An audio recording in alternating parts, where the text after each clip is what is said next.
အားလုံးမင်္ဂလာပါကျွန်တော်နာမည်အောင်သန်းဦးပါယခုဗီဒီယိုလေးကတော့ကျွန်တော်ကတော့ဒီအေးစေပေါ့နော် Microsoft Excel နဲ့ပတ်သက်ပြီးတော့ပေါ့နော်ဟိုကိုတက်တလောက်မှတ်တလောက်ပေါ့နော်ဒီအသုံးဝင်တဲ့ tip လေးတွေ function လေးတွေကိုပေါ့နော်ကျွန်တော်ဝေမျှတာဖြစ်ပါတယ်ပေါ့နော်အတက်နိုင်ဆုံးတခြားပုံမှန်တမယူကြမဟုတ်တဲ့အတွေးခေါ်လေးတွေပေါ့နော်ဒီအလုပ်လုပ်တဲ့အချိန်မှာသုံးရမယ့်အတွေးခေါ်လေးတွေကိုကျွန်တော်ကဝေမျှတာဖြစ်ပါတယ်ပေါ့နော်ယခုဗီဒီယိုမှာကျွန်တော်ဝေမျှမယ့်အခါလေးရတော့ခဏလေးနော်ကျွန်တော် screen share လေးချက်လုပ်လိုက်ဒီမှာပေါ့နော်ဒီမှာအခုလူကြီးမင်းတို့မြင်တဲ့အတိုင်းပဲဟိုပါပေါ့နော် upgrading your Excel files security of information and privacy system ဟိုပါပေါ့ကျွန်တော်ဗျာဟိုစာနဲ့ပြောပြမှာနည်းနည်းခက်တယ်ပေါ့နော်စာနဲ့ပြောပြမှာနည်းနည်းခက်တယ်ခဏလေးနော်ကျွန်တော်နာမည်လေးရေးရှိတယ်တက်ဟိုကြီး3994433333တက်ကသူကဒီလိုပေါ့နော်ကျွန်တော်တို့ file တွေကိုပေါ့နော်တခြားပေါ့နော်မဆိုင်တဲ့လူတွေဝင်ချိလို့မရအောင်ကျွန်တော်တို့လုပ်လို့ရတဲ့နည်းလမ်းတွေအများကြီးရှိတယ်ပေါ့နော်passport ခံတာတွေရှိတယ်ကျွန်တော်တို့ဒီအဓိကတော့ passport တွေခံထားတာပေါ့နော် passport တွေခံတယ်ဟုတ်ပြီအဲ့ဒီ passport ခံတဲ့နည်းလမ်းအပြင်ကိုကျွန်တော်တို့ကတခြားပေါ့နော်စိတ်ဝင်စားဖို့ကောင်းတဲ့နည်းတွေတစ်ခုရှိတယ်ပေါ့နော်အဲ့နည်းကလူတွေလည်းသိပြောလေပြောထားမရှိဘူးပေါ့နော်အဲ့ဒါကဒီ Excel နီးဆိုတာထက် Excel နီးဆိုတာထက်ကိုဟိုဟာလို့ခေါ်ပါပေါ့နော်ဘာခေါ်မလဲlogical thinking ပေါ့နော်အတွေးခေါ်နေပို့ဆိုင်မယ်ပေါ့နော်အဲ့ဒါလေးတခုကိုကျွန်တော်ဝေမျှမှာဖြစ်ပါတယ် okay ဟုတ်ပြီကျွန်တော်ပထမဆုံးမှာကျွန်တော်ပြမယ်ပေါ့နော်ကျွန်တော်file နှစ်ခုနဲ့ဥပမာပြမယ်ပထမဆုံးကျွန်တော်မှာကျွန်တော်မှာဒီမှာပေါ့နော်ကျွန်တော်မှာဒါဒီမှာပစ္စည်းတွေရှိတယ်ပေါ့နော်ဒီမှာဒါပစ္စည်းတွေရှိတယ်ဒါကတော့ဒီပစ္စည်းတွေရဲ့ဈေးနှုန်းတွေပေါ့ဗျာနော်ဒီ file ကိုကျွန်တော်ဒီပို့ချင်တဲ့လူတယောက်စီကိုကျွန်တော်က email နဲ့ဖြစ်စေဒီ line messenger တို့ဒီ Viber တို့ Telegram တို့ဖြစ်စေကျွန်တော်ပို့လိုက်ပြီအဲ့ဒီပို့လိုက်တဲ့ဟာတခုကပေါ့နော်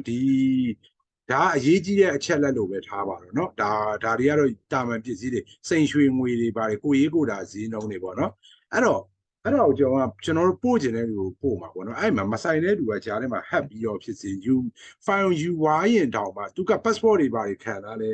ဒီခေတ်မှာဒီ Excel ကို passport ခံတာလောက်ကို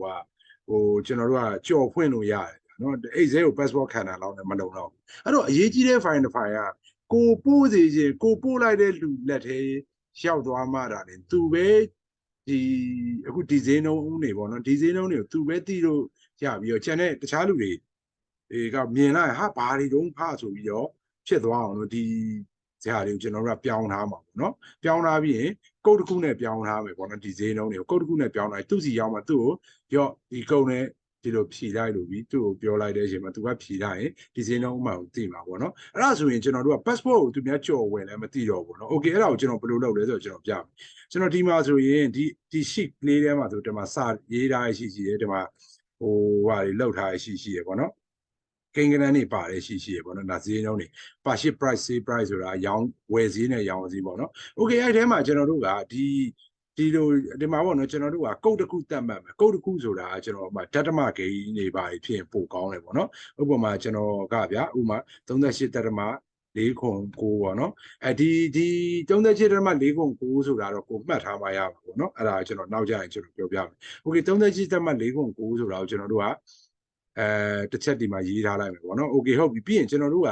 ဒီထဲမှာဒီကိန်းဂဏန်းတွေအားလုံးကိုကျွန်တော်တို့ကဒီ38.4.9နဲ့စားထဲပလိုက်အဲ့လိုစားဖို့ဆိုရင်ကျွန်တော်တို့ကဒီမှာဆိုရင်တော့ဒီ file မှာဆိုရင်တော့လွယ်တာပေါ့နော်ဒီလိုလေး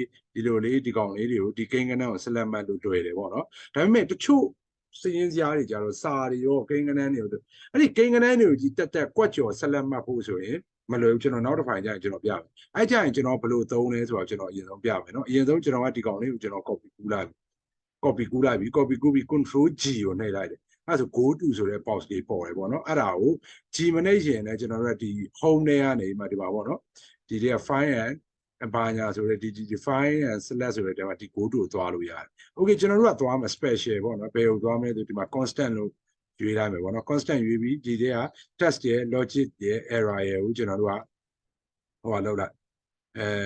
ဖယ်ပြီးတော့ပေါ့နော်ကျွန်တော်တို့ကဒီ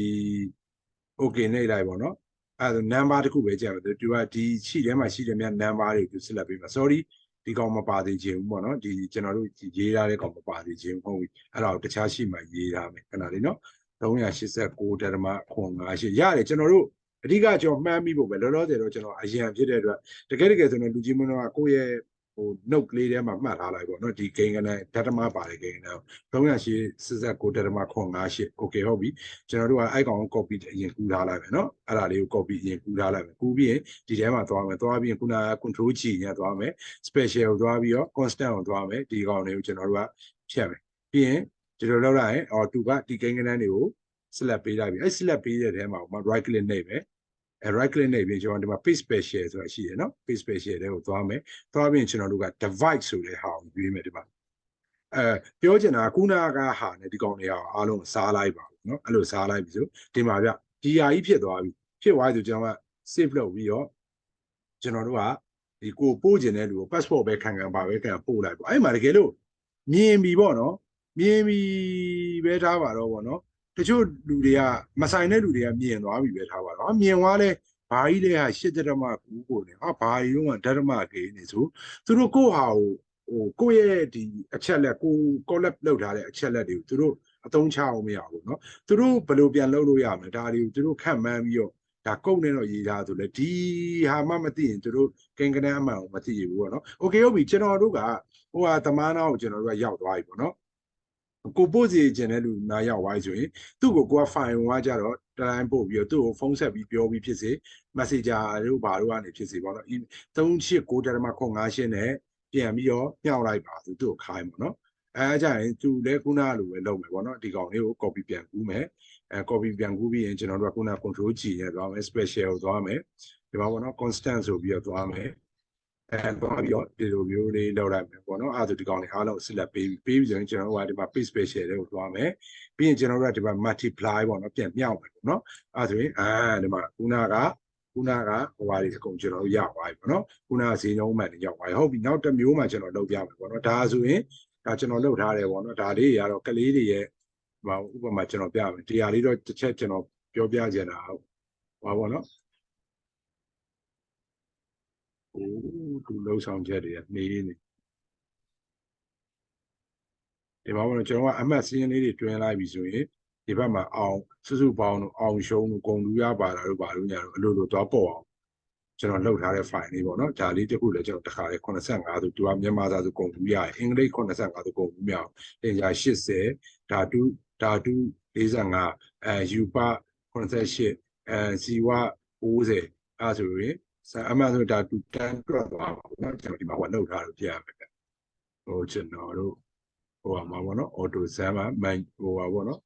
formula မှာ manual လောက်ထားလို့ပြပါပေါ့နော် calculate ဟုတ်တယ် manual လောက်ထားလို့အဲဒါသူ auto မတွက်ပေးတာ okay ဟုတ်ပြီအဲ့လိုမျိုးပေါ့တကယ်လို့တစ်ခုခုကြပြီဆိုရင်လည်းသူကဥပမာ35ဆိုရင်လည်းဒီမှာကြပြီရှုံးဆိုပြီးပြတယ်ဒီမှာဂုံတူးပါတဲ့ဟာဆိုဒီမှာသူမြန်မာဂုံတူးပါတယ်သင်္ချာဂုံတူးပါတဲ့အတွက်ဒီလိုပြပြီးရပေါ့နော်ဒါသူ့ရဲ့ ranking ပေါ့နော်သူ့ရဲ့အဆင့်ဒါကတော့ထားလိုက်တော့အခုကအဓိကပြောချင်တာဟုတ်ပြီဒီ file ပို့မယ်ဒီကလေးတွေရဲ့အမှတ်စင်းကိုမဆိုင်တဲ့လူတွေမသိသေးချင်အဲ့ဒါဆိုကျွန်တော်တို့ကဘယ်လိုလုပ်မလဲဆိုတော့ခုနကလိုပဲဟိုကျွန်တော်တို့ကဒီဘက်ကရှိသေးတခုမှာဟိုကုတ်တစ်ခုပေါ့ဗျာဥမာရှောက်ရေးလိုက်ပဲ4 5 8ဓာတ်မတင်းနစ်ပဲဒါမဲ့ဒီဟာတော့ကျွန်တော်ပြောသလိုပေါ့နော်ဒါလေးကိုတော့မှတ်မိရမယ်ပေါ့နော်โอเคဟုတ်ပြီဒီကောင်ကို copy ကူးမယ် copy ကူးပြီးဒီဘက်ပြန်သွားမယ်ပေါ့နော်လာပြီးရင် control G ညှိမယ်ခုနကလိုပဲ constant ဆိုပြီးတော့ကျွန်တော်ကလုပ်မယ်ပြီးရင်ကျန်တဲ့ကောင်ကိုဖြတ်မယ်နံပါတ်လေးကိုပဲကျွန်တော်ရှင်းထားမယ်ပေါ့နော်ရှင်းထားပြီးတော့ okay ဟုတ်ပြီနံပါတ်လေးကိုကျွန်တော်အပေါ် select ပေးပြီးဆို right click နှိပ်မယ်အဲ့ဒီပေါ့ပြီးရင်ကျွန်တော် paste special မှာ divide ဆိုပြီးကျွန်တော်နှိပ်လိုက်မယ်ဆိုရင်အဲ့မှာပေါ့နော်ဟိုဘာတွေဖြစ်ကုန်လဲဆိုတော့ဒီဟာတွေအကုန်လုံးကဟိုဟာတွေဖြစ်ကုန်တယ်ပေါ့နော်ဘယ်လိုပြောမလဲဒီလိုဓာတ်မဂိမ်းတွေဖြစ်ကုန်တယ်ဒါဆိုရင်မသိတော့ဘူးပေါ့နော်ဒီ file ကိုရသွားရင်တော့ဘာကြီးတွေတော့ဒါဘာလို့ဆိုလိုတာလဲဆိုသူများမသိတော့ passport ကိုသူကြိုက်တော့ကြော်ဒါ passport နဲ့မဆိုင်တော့ဘူးပေါ့နော်သူ security နဲ့မဆိုင်တော့ဒီကောင်လေးကိုသိမှသူဘာနဲ့ပြန်မြောက်မှဆိုတာဥပမာကျွန်တော်ဟုတ်ပြီဒါကိုကျွန်တော် control C ပြန်လုပ်မယ်ပြန်လုပ်ပြီးရင်ကျွန်တော်တို့ကဒီကောင်ကိုခုနလိုပဲပေါ့နော်ဒါကတော့လေဒီလိုစုစုစည်းစည်းဆိုဒီလိုဆက်လက်ပေးလိုက်ရတခါတလေကြာရင်ဒီလိုစုစုစည်းစည်းမဟုတ်ဘဲနဲ့ဒီမှာကလူဒီ row တစ်ခုမှာနာမည်တွေစာတွေပါမယ်ဒီ row မှာကဟိုနံပါတ်တွေပါမယ်ဆိုဒီလိုမျိုးကြော်ပြီးဆက်လက်မှတ်ရတာပါတယ် ကြာရင်ဒီဟာလေးကအဆင်ပြေပေါ့နော် control G ကျွန်တော်ခုနက special ထဲမှာသွားမယ် constant တွေကိုသွားမယ်ပြီးရင်ဟောပါဟုတ်ပြီဒီကောင်ဆက်လက်ပေးသွားပြီပေါ့နော် okay ဟုတ်ပြီ sorry ကျွန်တော်ပြန်သွားမယ် special တွေကိုသွားမယ် constant တွေကိုသွားမယ် okay ဟုတ်ပြီကျဆက်လက်ပေးပြီအဲ့မှာ control G မဟုတ်တော့ right click နဲ့ပဲ paste special ကိုသွားပြီးရင်ကျွန်တော်ကခုနက divide လုပ်ထားတော့ multiply ပေါ့ပြန်လုပ်လိုက်ရင်ဒီမှာသူ့ရဲ့ဟိုဟာလေးကိုသူပြန်ရပြီပေါ့နော်သူ့ရဲ့အမှတ်စင်းအမှန်ကိုပြန်ရပြီပေါ့နော်ဒီနီးလန်းလေးကအဲ့တော့တစ်ဖက်လူပဲကိုတို့နှစ်ယောက်ပဲတည်တယ်လူဟိုဘက်လူနဲ့ဒီဘက်လူပေါ့နော်အရေးကြီးတဲ့လူနှစ်ယောက်ပဲတည်တယ်ကုတ်တည်တယ်ပေါ့နော်ကျွန်တော်တို့ကအဲ့လိုလုပ်လို့ရတယ်ပြီးရင်တစ်ခါတလေကြာရင်ကျွန်တော်တို့က line ပေါ်မှာပေါ့ဥပမာကျွန်တော်တို့ဆိုရင်ဒီအိတ်စဲနဲ့ကျွန်တော်တို့ဟိုဟာဝန်ဆောင်မှုပေးရပေါ့နော်ဟိုဒီကိုယ့်ရဲ့ဒီစင်းကြားတွေကိုပေါ့နော်ကျွန်တော်တို့ကျတော့ accountant တို့ audit တို့လိုမျိုးတော့မဟုတ်ပေါ့နော်ဒီအိတ်စဲကျွမ်းကျင်မှုပေါ်မူတည်ပြီးတော့ဒီပေါ့ audit တို့ accountant တို့နဲ့နည်းနည်းဆင်တယ်ပေါ့နော်သူတို့ရဲ့ဒီလောက်ခတ်နေတာတွေကိုကျွန်တော်တို့စစ်ပေးတယ်ဒီ format တွေကိုပေါ့နော်ဒီ Excel file ကိုပို့ပြီးတော့အစစ်မြင့်သွားအောင်ပေါ့ဗျာကိန်းကနန်းလေးရိုက်ထည့်လဲလို့လည်းအလုပ်လုပ်သွားအောင် POS form တွေပါတိစောက်ပေးတယ်အဲ့ရညသူတို့စီက database တွေသူတို့ကကိုယ်လုတ်ပေးခြင်းတဲ့ database တွေကိုကျွန်တော်ပေးရမယ်သူတို့ကပြီးတော့ပေးခြင်းတယ်ကျွန်တော်အကူကြီးတော့တောင်းခြင်းတယ်တောင်းခြင်းပေမဲ့ဟိုသူ့ရဲ့လုံခြုံရေးရဒီအချက်လက်လုံခြုံရေးရကျသူ့ရဲ့ဈေးနှုန်းတွေသူ့ရဲ့ဝင်ငွေတွေထွက်ငွေတွေသူကမသိစေခြင်းမသိစေခြင်းကကြရင်အဲ့ကြတော့သူအလုံးမဖြစ်တော့အဲ့ကြတော့ကျွန်တော်ကဒီနီးလန်းလေးကိုစဉ်းစားပြီးအဲ့ဘက်ကိုကျွန်တော်ပြောလိုက်တယ်ပေါ့နော်ကဲဟုတ်ပြီဒီနီးလန်းလေးကိုဒီလိုလုပ်လိုက်ဒီလိုလုပ်ပြီးကျွန်တော်ပို့လိုက်ဒါဆိုရင်ရင်တစ်ဖက်ကပေါ့နော်အမကညီမကအကိုကညီလေးကဒါဒီဘယ်ကိန်းကနန်းနဲ့စားထားတယ်ဆိုတာကိုကျွန်တော်မသိဘူးဆိုရင်ကျွန်တော်မြင်နေရမှာဒီဓာတ်မဂိမ်းတွေပဲမြင်နေရမှာဖြစ်တဲ့အတွက်ကိုဒီတစ်ဖက်ကဒီမျိုးရဲ့ဟိုအချက်လက်တွေကိုကျွန်တော်မသိတော့ဘူးပေါ့နော်အဲ့ဒါဆိုလုံခြုံမှုရှိပါတယ်ပေါ့နော်ပြီးတော့မှကျွန်တော်ကတော့ဒီ format တွေပို့ပြီးအဆင့်မြင့်အောင်လို့ကျွန်တော် moment နဲ့ပါညာပေါ့နော်အဲ့လိုလုပ်ပြီးကျွန်တော်သူ့ကိုပြန်ပို့ပေးလိုက်တယ်ပြီးတော့မှသူ့ရဲ့အချက်လက်တွေကိုသူကပြန်ပြီးတော့ခုနကသူမှတ်ထားတဲ့ဟာတွေနဲ့ပြန်ပြီးတော့မြှောက်လိုက်တဲ့အချိန်မှာသူ့ရဲ့ငကိုဟိုဈေးနှုန်းတွေဟိုအရေးအတွက်တွေသူပြန်ရမယ်ပေါ့နော်ဒီဟာလေးကလေအရန်စိတ်ဝင်စားဖို့ကောင်းတယ်ဗျဘယ်လိုအရန်စိတ်ဝင်စားဖို့ကောင်းတာလဲဆိုတော့ဒါကအဲ့ဇဲဆိုတဲ့ပညာထက်ကိုဒီကျွန်တော်တို့အလုပ်တစ်ခုကိုဘယ်လိုအဆင်ပြေအောင်လုပ်မလဲဆိုရင် logical စဉ်းစားနည်းပေါ့နော်အဲ့တော့ဟုတ်ပြီဒါကတော့ကျွန်တော်ဝေမျှမှုတွေတော့ပြီးသွားပြီပေါ့နော်အဲ့တော့ကျွန်တော်ကအရင်တော့ကျွန်တော်တင်တန်းနေမတင်ဘူးဗျခုနောက်ပိုင်းတော့ပေါ့နော်ကျွန်တော်ဒီနောက်ပိုင်းမှာကျွန်တော်စီမှာတင်တန်းလာပြီးတက်နေဟိုကျွန်တော်စီမှာတင်ကျင်တယ်လာတက်သမားလေးရှိရတယ်ကျွန်တော်တင်ပြီးဖြစ်တယ်အဲ့မှာကျွန်တော်ကဗီဒီယိုဖိုင်ပို့ပြီးတင်တာလည်းရှိတယ်ဒါပေမဲ့အဲ့ဒီဗီဒီယိုဖိုင်ပို့ပြီးတင်တော့ကျွန်တော်သိအားမတန်ဘူးဗျလူချင်းတွေ့ပြီးတော့အဲ့ဒါတော့ကြိုက်တယ်လို့ပေါ့နော်ဗီဒီယိုဖိုင်ပို့ပြီးတင်တာလည်းရတယ်ကျွန်တော်ဒီ zone meeting နဲ့ပေါ့နော်ဒီလို zone နဲ့ကျွန်တော်တို့တယောက်နဲ့တယောက်ဟိုပြောလို့လည်းရတယ်ပေါ့နော်အဲ့လိုမျိုးဟိုတင်ပေးမယ်အဲ့ဒီလိုတင်တဲ့အချိန်ကျတော့ကျွန်တော်က2ခုရှိတယ်ဗျ3မျိုးရှိမယ်တစ်မျိုးကပါလဲဆိုတော့ basis Excel ပေါ့နော်ဒါကွန်ပျူတာမဟုတ်ဘူးနော်ကွန်ပျူတာတင်တန်းတော့မဟုတ်ဒါပေမဲ့ကွန်ပျူတာလုံးဝနားမလည်နဲ့တင်ပေးတော့လာပေါ့နော်ကွန်ပျူတာအခြေခံဘာစာရိုက်တယ်ဆိုတာဘယ်လိုပေါ့ဒါတပါအဲ့ဒါကျွန်တော်ရဲ့ main ကတော့အဲ့ဒါမဟုတ်ပြီးရင် Excel basis ဆိုတာတက်ရှိတယ်ဒါတွေကတော့တကယ်ဟိုကျွမ်းကျင်တဲ့ဆရာတွေလည်းတင်ပေးနေကြတင်တန်းနေအစစ်မြင့်တဲ့တင်တန်းတွေလည်းအများကြီးရှိရပေါ့နော် line ပေါ်မှာတကယ်အပြင်ပါ Excel basis ရှိမယ်ပေါ့နော်အဲ့ဒါဆိုပုံမှန်တင်တန်းကြီးပါညာရှိမယ်ပေါ့ဗျာအချိန်တိုင်းလည်းဟိုမှာ basis ဆို2000ပေါ့ဗျာဒါဟိုအများကြီးယူရတယ်အဲ့လောက်ပဲပေါ့နော်ကျွန်တော်လည်းပြီးရင် Advanced Excel ပေါ့နော် Advanced Excel ဆိုတာကြတော့ Excel ထဲမှာပါတဲ့ဟို basic တုံးမှာကြတော့ summary တို့ VLOOKUP တို့အဲ့လိုဟာမျိုးတွေပါခြင်းမှလည်းပါမယ်ပါရင်လည်းပါမယ်နော် Advanced မှာကြတော့ပို့ပြီးတော့အစစ်မြင့်သွားတယ်ပေါ့နော်ပို့ပြီးတော့အစစ်မြင့်သွားတဲ့ဒီ function တွေလောက်ဆောင်ချက်တွေ conditional formatting ဆိုတာတွေဘယ်လိုလုပ်တယ်ပါဖြစ်တယ်ညာဖြစ်တယ်ပေါ့နော်အဲ့ဒါတွေပါမယ်ပေါ့နော်အဲ့ဒါဆိုရင်လည်းကျွန်တော်တို့ကဟို3000ကနေမှ6000လောက်အထိပေါ့နော်ဒါကတော့ဟိုညှိလို့ရတယ်ပေါ့နော်အဲ့လိုမျိုးတွေတင်တယ်အများဒါပေမဲ့တကယ်ကျွန်တော်ရဲ့major ကျွန်တော်တင်ပေးတာကြတော့ကျွန်တော်ကဘယ်လိုလဲဆိုတော့တက်တော့တက်ပြီးသားပေါ့နော်ဒီ Excel ကိုတက်တယ်ကျွမ်းတယ်ဒါပေမဲ့ဟိုလိုအပ်နေကိုလိုအပ်နေထင်တာဘာလို့လိုမလဲမသိတင်တန်းသွားတက်ရလောက်အောင်ပြတော့လေပြင်းဖို့ကောင်းသွားပြန်ရောဘာလို့လဲဆိုသိတာအများကြီးမသိတာနည်းတယ်ပြီးတော့သိတယ်ဘယ်လိုသုံးလဲဆိုတာမသိတဲ့လူတွေကိုကျွန်တော်ကအကြံဉာဏ်တွေလည်းပေးရင်းနဲ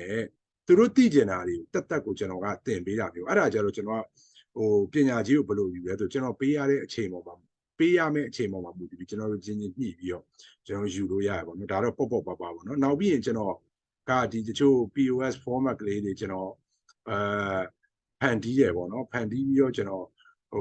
ရောင်းချတာပါရှိတယ်ပေါ့နော်သူကsoftware လောက်အထိတော့သူက big data တွေမနိုင်ဘူးပေါ့နော်ဒါတကိုယ်တခါရသုံးပေါ့နော်ဒီ software company မှာသွားပြီး software မဝယ်ဘဲနဲ့ကို Excel လေးနဲ့သုံးကျင်တယ်သူနောက်ပြီးရင်အဲ့ဒါကိုဖန်တီးနည်းကိုလည်းကျွန်တော်သင်ပေးတယ်အဲ့ဒါကတော့သူဈေးတစ်ခုပေါ့နော်ပြီးရင်ကျွန်တော် 2D format ပေါ့နော် 2D format ကျွန်တော်ဗီဒီယိုတင်ထားတယ်ပေါ့နော်အဲ့ဒီဟာကိုကျွန်တော်ရောင်းတယ်ထားပါတော့ဒီထဲမှာကြည့်နေတဲ့မားတွေကတော့ဒီလို 2D ဓမ္မတွေပါလေဒိုင်နမိုက်ဟုတ်ရှင်ပါလေဟုတ်ရင်တော့ကျွန်တော်ကစုံစမ်းလို့ရတယ်ပေါ့နော် free free version free version ဆိုတာတဲ့အပြည့်အစုံသုံးလို့ရတယ်ပေါ့နော်ရက်ပိုင်းသုံးလို့ရအောင်ကျွန်တော်ဆောင်ရွက်ပေးမယ်ပေါ့နော် free ပြီးတော့မှကျွန်တော်ကဝယ်လို့ရတယ်အဲ့ဒါလုံနည်းကိုလည်းကျွန်တော်ကမှတင်လို့ရတယ်ဒါပေမဲ့အဲ့ဒါတွေကတော့တက် project တစ်ခုဖြစ်တဲ့အတွက်တော့သူ့ရဲ့ဈေးတစ်ခုသူရှိမယ်ပေါ့နော် January ဆိုရင်မှ3သိန်းလောက်ကျွန်တော်သတ်မှတ်ထားရပေါ့နော် Okay ဟုတ်ပြီကျေးဇူးအများကြီးတင်ပါတယ်ဒီဗီဒီယိုလေးကအကျိုးရှိတယ်ဆိုရင်share ပေးပါပေါ့နော်ဒါကျွန်တော်ထင်တယ်ဗျဒီလိုပြောဒီနီးလန်းကလေပြောပြရလို့ကျွန်တော်ပဲရှိတယ်ဗျာနော်ဒီExcel 2ကဘာလို့ Excel ပညာနဲ့မ Excel ပညာနဲ့ဆိုရင်တော့ကျွန်တော်ထက်ကျွမ်းတဲ့ဆရာကြီးတွေရှိတယ်ကျွန်တော်ထက်ကျွမ်းကျွန်တော်ထက်ပိုတော်တဲ့ဆရာကြီးတွေရှိတယ်အဲ့လိုရှိတဲ့အတွက်ပေါ့နော်သူတို့ရှင်းပြတွေကပိုကောင်းရင်လည်းကောင်းနေလိုက်ပဲကျွန်တော်ဒါတွေကြတော့ဒါ Excel ထက်ကို